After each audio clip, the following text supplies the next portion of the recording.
రాష్ట్రంలోని మైనార్టీ సోదరులందరికీ నా యొక్క సలాములు. మనము ఒక వారం లోపల మన యొక్క ఓటు హక్కు ఉపయోగించుకోవడానికి సిద్ధమవుతున్నాం. మనం ఎవరికి ఓటేయాలనేది ప్రతి ఒక్కరూ ఆలోచించుకోవాలి.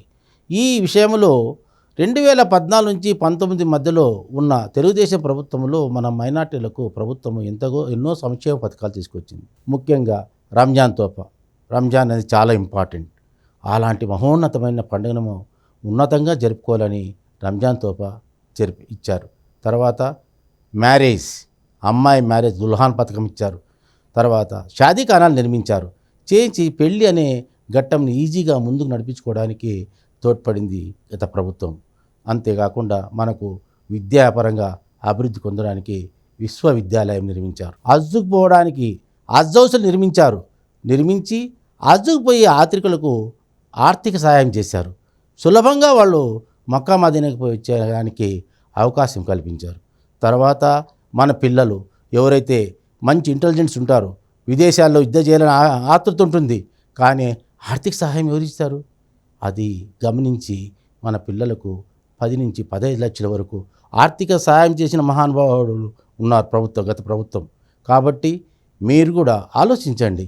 తర్వాత మన మౌజన్లకు, ఇమాములకు జీతాలు ఇచ్చి మన మసీదులలో ఆనందము ఆహ్లాదంగా ఉండేటట్లు వాళ్ళు ఆనందంగా దేవుణ్ణి అల్లాని ప్రేయర్ చేయడానికి అనుకూలమైన పరిస్థితులు కల్పించిన ప్రభుత్వం ఆ ప్రభుత్వం. ఇంకొకటి మీరు గమనించండి, 2019లో ప్రభుత్వం మారింది, జగన్ ప్రభుత్వం వచ్చింది.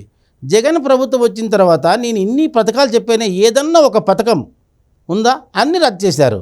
ఎవరైనా మన పిల్లలు విదేశ విద్యాలకు వెళ్ళారా? హజ్కి వెళ్ళారా? ఒక హజ్ హౌస్ నిర్మాణం జరిగిందా? ప్రతి ఒక్కరు మీరు ఆలోచించాలి. ఇలాంటి పథకాలన్నిటికీ స్వస్తి చెప్పిన మహానుభావుడు జగన్. ఈ పరిస్థితుల్లో ఇంకోటి ఆలోచించాలి. మనం ఆ పథకాలన్నీ రద్దు చేయడమే కాదు, మన పైన దాడులు. ప్రతి ఒక్కరూ ఒక మిస్బా అమ్మాయి, చిన్న అమ్మాయి, హైలీ ఇంటెలిజెంట్, డాక్టర్ కావాలని కోరుకుంటే అమ్మాయి కూడా వైఎస్ఆర్సీపీ నాయకులు యొక్క దీనికి పోస్టు తట్టుకోలేక ఆత్మహత్య చేసుకుందండి.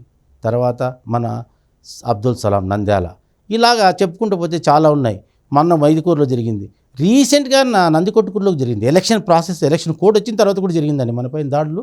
కాబట్టి ఇలాంటి దాడులు చేసే ప్రభుత్వము, నాయకులు మనకు అవసరమా అని మీరు ఒక్కసారి విజ్ఞతతో ఆలోచించి చంద్రబాబుకు ఓటేసి మనం గెలిపించే ఈ సంక్షేమ పథకాలన్నీ మన ప్రతి ఇంటికి చేరుతుంది. మన పిల్లలు అమెరికాలో చదువుకోవచ్చు, కెనడాలో చదువుకోవచ్చు, ఆస్ట్రేలియాలో చదువుకోవచ్చు. మన ఇమాములకు మంచి జీతాలు వస్తాయి.